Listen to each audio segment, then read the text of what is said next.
오늘 본문을 읽어보면 그 앞에 모세와 아론이 바로왕을 찾아가서 이스라엘 백성들을 이제 내보내달라고 요청을 합니다.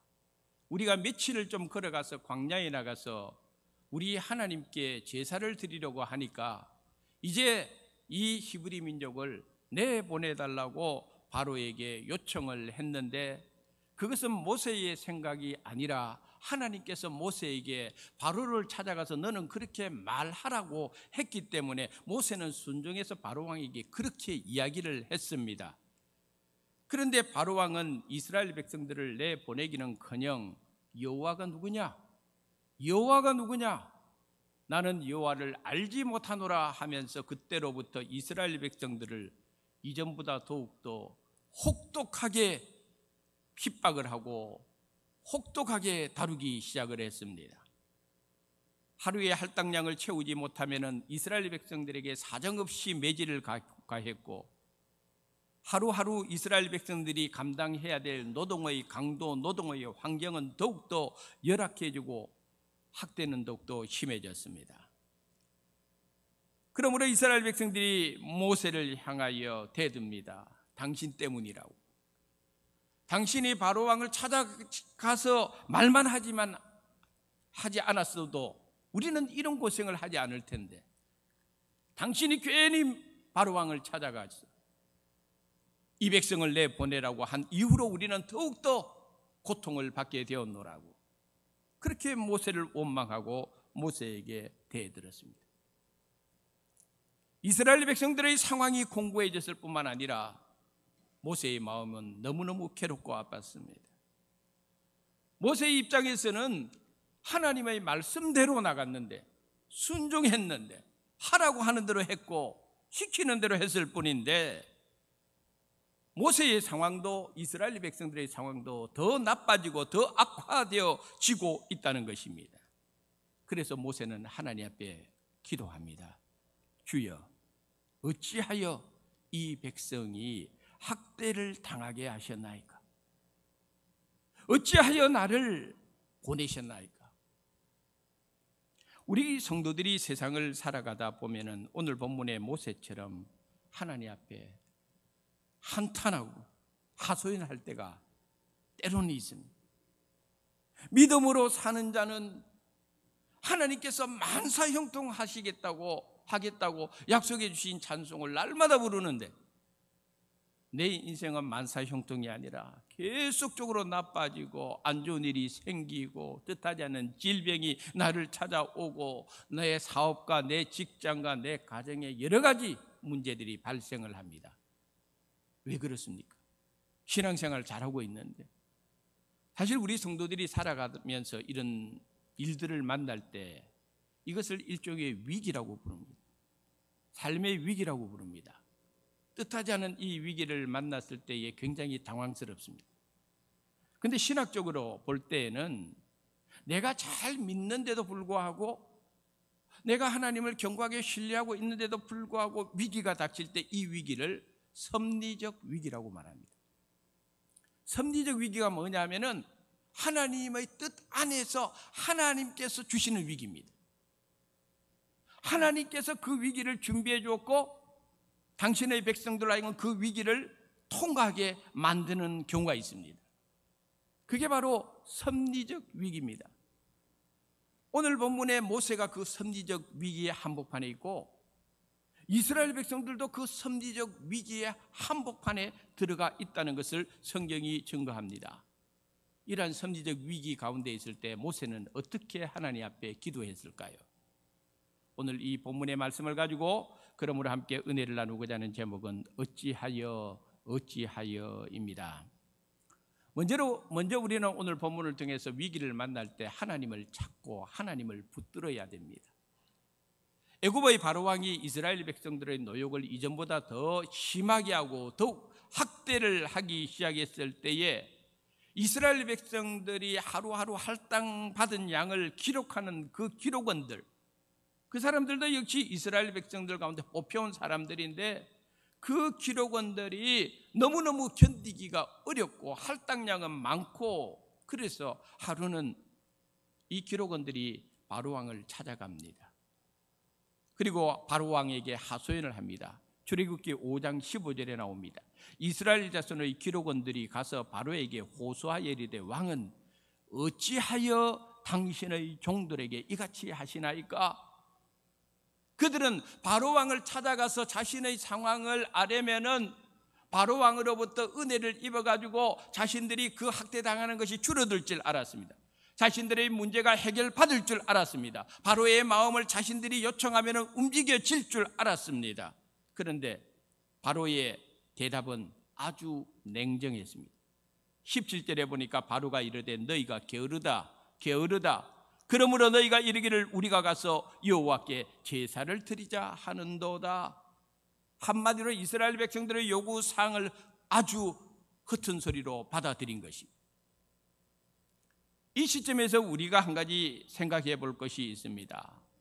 왜 하나님께서 이스라엘 백성들을 애굽 땅에서 내보내려고 하셨을까? 이 출애굽의 사건은 이스라엘 백성들이 원해서 이루어진 사건이 아니었습니다. 이스라엘 백성들이 하나님 우리가 이 땅에서 못 살겠습니다, 우리 좀 내보내주세요 라고 요청한 것도 아니었습니다. 이스라엘 백성들이 애굽에서 나오게 되는 것은 처음부터 끝까지 하나님의 계획 속에서 일어난 일이고, 하나님 편에서 일방적으로 하나님이 이 모든 사건의 주권을 가지고 행하시는 사건이 바로 출애굽 사건이었습니다. 왜 하나님께서 애굽에서 이스라엘 백성들을 내보내려고 하셨을까요? 그 이유는 하나님의 백성들은 애굽에 있으면 안 되기 때문입니다. 그 이유는 하나님의 백성들은 애굽에서 더 이상 살 필요가 없었기 때문입니다. 애굽은 하나님 없이도 사는 곳이고, 애굽에서는 하나님께 예배 드리지 않아도 살 수 있는 것이고, 애굽에서는 하나님 없이도 우리는 살 수 있다라고 마음 잡고 있는 사람들이 있는 곳이 애굽이었습니다. 그래서 하나님께서 그 땅에 있는 하나님의 백성들을 불러내시는 겁니다. 그게 바로 출애굽의 구원의 역사입니다. 오늘 사랑하는 우리 성도 여러분들도 마찬가지입니다. 우리 성도 여러분들 그냥 이 땅에 세상 사람들처럼 그냥 그렇게 살도록 내버려 둘 수도 있었습니다. 그런데 왜 하나님께서 우리 한 사람 한 사람을 지명해서 불러서 너는 내 것이라 하나님의 백성으로 삼았겠습니까? 우리를 불러주지 않았으면 그냥 우리도 세상 사람들처럼 세상의 가치관과 세상의 감정과 세상이 좋아하는 방식대로 우리가 그냥 그렇게 살면 됩니다. 그런데 왜 하나님께서 너희는 그렇게 살면 안 돼? 너희는 세상에 속한 사람들이 아니야. 왜 하나님께서 우리 한 사람 한 사람을 불러주셨겠습니까? 그리고 하나님의 백성으로 삼아주셨겠습니까? 하나님의 은혜 때문에 그렇습니다. 할렐루야. 그냥 그래 살아도 되지만은 아니에요. 하나님은 우리를 특별하게 대해주시는 거예요. 그래서 우리는 특별한 은총을 받은 사람들이에요. 그래서 오늘도 주의 날을 기억하고 오늘도 주의 전에 모이고 오늘도 하나님 앞에 예배 드릴 수 있는 겁니다. 할렐루야. 아무나 이런 은혜 속에 있는 것이 아닙니다. 하나님께서 아무 민족이나 그 불러내는 거 아닙니다. 아무 민족이나 너는 내 백성이다 하지 않습니다. 택한 백성이 있는 것입니다. 그러므로 이 택한 백성에게는 이 하나님의 백성됨의 영광도 있지만은 택한 백성은 또한 세상으로부터 고난을 겪어야 됩니다. 영광도 누리게 되지만은 고난도 따라오게 되어 있다. 이걸 성경이 우리에게 가르쳐 줍니다. 그래서 이스라엘 백성들이 출애굽의 그 놀랍고 그리고 먼 훗날 가나안 땅에 들어가는 그 모든 여정의 영광이 있지만은 지금은 이스라엘 백성들이 섭리적 위기 속에서 고난과 학대와 어려움과 고통을 겪어야만 하는 것입니다. 사도 바울은 로마에 있는 교회 교인들에게 다음같이 가르쳐 주셨습니다. 로마서 8장 17절 18절 한번 읽어보겠습니다. 자녀이면 또한 상속자 곧 하나님의 상속자요 그리스도와 함께한 상속자니 우리가 그와 함께 영광을 받기 위하여 고난도 함께 받아야 할 것이니라. 생각하건대 현재의 고난은 장차 우리에게 나타날 영광과 비교할 수 없도다. 아멘. 사랑하는 성도 여러분, 오늘 여러분 가운데서 어떤 고난이 있다고 생각하면은 지금 우리의 현재의 고난은 우리 성도들이 장차 누리를 영광하고는 비교할 수가 없습니다. 이스라엘 백성들이 지금 섭리적 위기 가운데에서 이전보다 더 고난 속에 학대와 핍박을 당하고 있지만은 얼마 있지 않으면 행할 하나님의 위대한 구원의 역사가 이스라엘 백성들을 위하여 예비해 놓고 있다는 것입니다. 그러므로 이 하나님이 주시는 이 섭리적 위기, 지금은 더 심한 고통과 학대를 당하고 있지만은 결국은 하나님이 해방시킵니다. 할렐루야.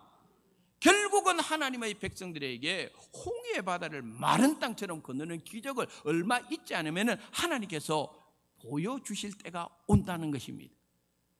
장차 누릴 영광이에요.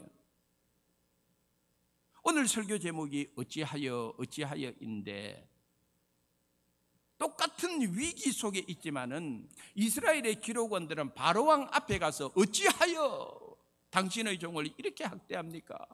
사람에게 하소연합니다.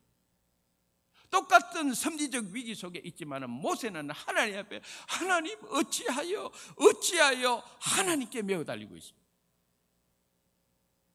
사용한 단어는 두 쪽 다 어찌하여지만은 한쪽은 사람을 향하여 어찌하여 하고 있고 모세는 하나님을 향하여 어찌하여 하면서 하나님의 도움을 요청하고 있는 것을 볼 수가 있는 것입니다. 오늘 우리들도 마찬가지입니다. 우리들의 삶 속에 어떤 어려움이나 어떤 위기를 만났을 때에 우리는 사람에게 어찌하여 하는 것이 아니라 하나님 앞에 어찌하여 하면서 하나님 앞에 엎드릴 수 있기를 주님의 이름으로 축복합니다. 믿음의 사람 아삽도 삶의 공고함을 겪었을 때에 그는 다음같이 하나님 앞에 고백을 했습니다. 시편 74편 1절의 말씀입니다. 다 같이 읽겠습니다. 하나님이여, 주께서 어찌하여 우리를 영원히 버리시나이까? 어찌하여 주께서 기르시는 양을 향하여 진노의 연기를 뿜으시나이까? 아멘. 근데요, 하나님은 버리지 않습니다. 하나님은요, 결국은 구원해 주시는 분이에요. 결국은 건져 주시는 분이에요.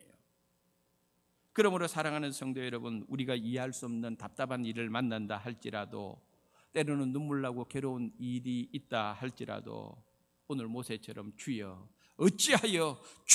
어찌하여 하나님을 간절히 그리고 끝까지 붙들 수 있기를 주님의 이름으로 축복합니다. 두 번째로 오늘 성경은 우리들에게 하나님은 전능하신 하나님이시다는 것을 하나님께서 계시해 주시는 것을 볼 수가 있습니다. 출애굽기 5장 마지막 2절은 모세의 단원 기도입니다. 어찌하여 하나님 이해할 수가 없습니다. 왜 나를 세웠습니까? 왜 나를 보냈습니까? 왜 내 백성들이 이렇게 힘들어야 됩니까? 하고 하나님의 단원 기도를 했더니 출애굽기 6장으로 넘어가서 그때부터 하나님의 응답이 기록되어 있습니다. 그래서 1절에 보니까 여호와께서 모세에게 이르시되 하면서 하나님께서 이제 모세에게 답변을 해주고 있습니다. 우리 성도들이 꼭 기억해야 될 기도에 관련된 내용은 하나님은 반드시 기도에 응답 주십니다. 할렐루야. 반드시 들어주시고 반드시 응답을 주시는 분이 하나님의 마음이라는 것을 보여줍니다. 그래서 하나님께서 모세에게 1절에 제일 먼저 알려주신 내용이 나오는데, 내가 바로에게 하는 일을 네가 보리라 그랬습니다. 모세야, 이제부터 너 본다. 바로에게 내가 어떤 식으로 행하는지 너가 볼 거다. 우리가 하나님 앞에 기도하면 하나님은 보여주실 때가 있습니다. 할렐루야. 우리가 하나님께 기도하면 하나님이 일하시는 것이 우리 눈에 보일 때가 있습니다. 모세에게 이제부터 네가 본다고 분명히 말씀해 주고 있다는 것입니다. 하나님께서는 계속해서 모세에게 이렇게 말씀합니다. 나는 여호와인데 내가 아브라함과 이삭과 야곱에게 전능의 하나님으로 나타나셨다라고 말씀해 주고 있습니다. 전능의 하나님입니다. 모세야, 너 잘 들으라. 나는 전능의 하나님인데 나는 너희 조상 아브라함에게, 이삭에게, 야곱에게 나는 전능의 하나님으로 나타나셨다. 실제로 하나님은 아브라함에게 전능하신 하나님으로 나타나신 적이 있습니다. 우리 창세기 17장 1절의 말씀 읽어보겠습니다. 아브라함이 99세 때에 여호와께서 아브라함에게 나타나서 그에게 이르시되 나는 전능한 하나님이라 너는 내 앞에서 행하여 완전하라. 아멘. 한번 따라합시다. 나는 전능한 하나님이라.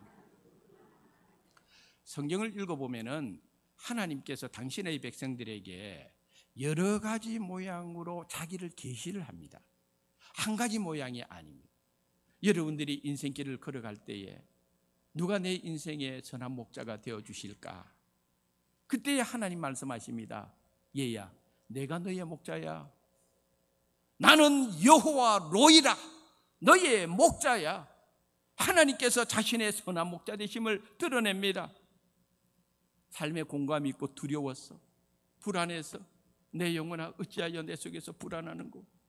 바로 그럴 때 하나님 말씀하시는 거예요. 얘야, 불안해하지 마라. 내가 너에게 평강을 주노라. 할렐루야. 여호와 샬롬입니다. 평강을 주시는 하나님입니다.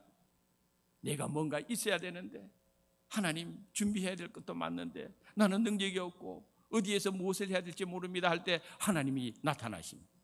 얘야, 걱정하지 마라. 여호와의 산에서 준비되어 있다. 여호와 이레. 할렐루야. 하나님께서는 준비하시는 하나님으로, 또는 하나님의 백성들이 싸우러 나갈 때 하나님께서 나는 여호와 니시, 승리의 깃발을 주시는 하나님이다 라고 자기 백성에게 하나님께서 용기를 줄 뿐만 아니라 어떨 때는 하나님께서, 하나님 어디에 계십니까? 어디에 계십니까? 지금 자고 있습니까? 그때 하나님 말씀하십니다. 얘야, 걱정하지 마. 내가 너와 함께 하고 있고 네가 예배드리는 이 성전에 있느니라. 여호와 삼마. 하나님 자기를 계시하는 거예요. 하나님께서 병들어 지쳐있는 우리들에게 때로는 여호와 라파, 나는 치료하는 하나님이라. 할렐루야. 하나님께서 자기를 계시하시는 거예요. 아브라함의 나이 99세 때 왜 여호와 하나님께서 전능하신 하나님으로, 엘샤다의 하나님으로 자기를 계시하실까요? 1년 후에 하나님이 자식을 주기 때문에 그런 거예요. 아브라함의 나이 100살 때, 그의 아내 사라의 나이 90살 때 어떻게 자식을 놓을 수가 있습니까? 그래서 하나님께서 사람으로서는 할 수가 없어. 사람에게는 이것이 불가능해. 그러나 나는 전능한 하나님이기 때문에 나는 이 일을 할 수가 있어. 할렐루야. 그래서 아브라함의 나이 99세 때 나는 전능한 하나님이라, 엘샤다의 하나님이라. 아브라함아, 이 일은 내가 하는 것이 하는 것을 보여주기 위해서 하나님은 그렇게 자기를 계시했다는 것입니다. 다시 오늘 본문으로 돌아가서 마찬가지입니다. 하나님 모세에게 말씀합니다. 이제부터 내 백성이 애굽의 무거운 짐에서 벗어 나간다. 애굽 사람에게 내가 이제부터 큰 심판을 내릴 것이다. 내가 아브라함과 이삭과 야곱에게 주기로 맹세한 땅을 너희로 인도한다. 근데 이걸 누가 하느냐? 전능한 하나님인 내가 한다. 그래서 출애굽기 6장을 우리가 읽어보면은요, 거기에 보면은 나는 이 1인칭이 계속해서 나옵니다. 하나님께서 하시겠다 이 말입니다. 내가 한다. 모세야 잘 들으라. 내가 건진다. 내가 준다. 내가 빼낸다. 내가 인도한다. 내가 속량한다. 내가 기억한다. 할렐루야. 모세 네가 할 거 없어. 내가 하는 일이야 전부 다. 왜? 나는 엘샤다이, 전능하신 하나님이니까 모든 것은 내가 한다. 그러면서 모세에게 특별히 하나님께서 1절에 강조하고 있습니다. 하나님의 손을 강조합니다. 1절에 두 번이나 나타납니다. 강한 손으로, 강한 손으로. 모세야, 강한 손이 너와 함께하고 있다는 것을 모세에게 알려주는 거예요. 이번 한 주간도 우리 성도 여러분들이 어디에서 무엇을 하든지 간에 주님의 강한 손이 여러분을 붙들고 있는 줄 믿으시기 바랍니다. 마지막으로 오늘 본문은 우리들에게 택한 백성에게는 하나님의 계획이 있다는 것을 보여주고 있습니다. 하나님께서 하시는 일을 우리는 사실 다 모릅니다. 하나님은 우리 인생 전체를 향한 하나님의 계획이 있습니다. 근데 우리 인간은 항상 우리 눈앞에 있는 일들에만 우리 눈에 보이니까 그것을 가지고 판단할 때가 참 많이 있어요. 이스라엘 백성들은 오늘 본문에 그렇습니다. 이스라엘 백성들의 지금 눈앞에 일어나는 일들은 전부 다 자기들을 힘들게 하는 일밖에 안 일어납니다. 고통스러운 일만 다 보이는 거래요, 현실에. 근데 하나님의 계획은 이 고통으로서 끝나게 만드시는 분이 아니에요. 조금 있으면은 하나님께서 이스라엘 백성들을 애굽에서 내보내는 시간이 있다 이 말이에요. 그게 하나님의 계획입니다. 그 다음에는 홍해를 가를 것도 하나님의 계획입니다. 광야에서 어떻게 할 것 다 하나님의 계획입니다. 약속에 대한 가나안까지 어떻게 인도, 전부 다 하나님의 계획 속에 있습니다. 모든 일에는 하나님의 계획이 다 있다 이 말이에요. 그래서 우리가 여기에 하나님께 소망을 두라. 할렐루야. 하나님께 소망을 두어야 될 이유가 바로 여기에 있습니다. 이스라엘 백성들은 현실이 너무 고통스럽고 힘이 드니까 과연 이스라엘 백성들이 하나님께서 우리의 이 고통을 알고 계실까? 우리의 이 아픔을 알고 계실까? 우리의 이 불안함을 알고 계실까? 우리의 이 두려움을 알고 계실까? 근데 성경은 명확하게 그 부분에 대해서 예스, 하나님 알고 있어. 하나님 듣고 계셔. 하나님께서 전부 다 알고 있어. 다 듣고 계셔. 오늘 보면 5절에 그래서 하나님 이렇게 말씀합니다. 이제 애굽 사람이 종으로 삼은 이스라엘 자손의 신음소리를 내가 듣고 그랬습니다. 오늘 우리 성도님들 걱정하지 마세요. 목사는 여러분들의 아픔, 여러분의 상처, 여러분의 눈물, 여러분의 괴로움, 여러분의 삶의 아픔 공고함에 대해서 저는 사실 모릅니다. 딱 보면 알면 좋겠는데 모릅니다. 사람은 몰라줍니다. 사랑하는 남편도 아내도 모르고 자식도 모르고 다 모르지만은 하나님은 알고 계십니다. 할렐루야. 하나님은 다 알고 계시는 거예요. 다 듣고 계십니다. 다 보고 계십니다. 그 다음에 어떻게 행할 것인가도 하나님은 다 계획을 가지고 있다는 것입니다.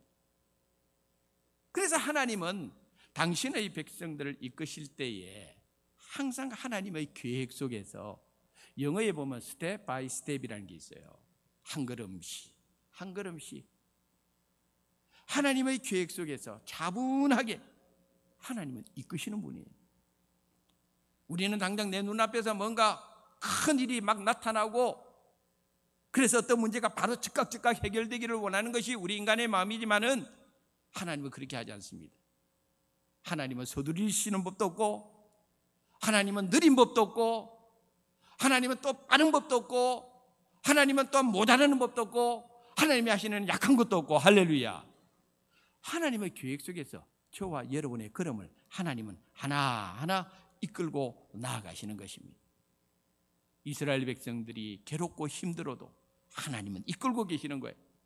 모세가 하나님의 앞에 어찌하여 하소연하고 한탄한다 할지라도 하나님은 이끌고 계시는 거예요.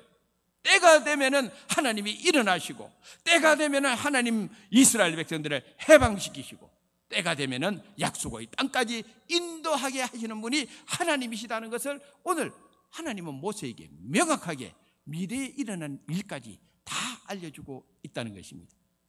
그러므로 사랑하는 성도 여러분, 우리들의 생활 속에서 힘들고 어려운 일이 있다 할지라도 모세처럼 하나님 앞에 하소연하시고 하나님을 붙드시고 하나님을 찾으시고 해답은 하나님께 있다는 것을 기억하고 하나님 앞에서 우리의 문제를 내어놓고 기도하는 우리 성도님 되기를 주님의 이름으로 축복합니다.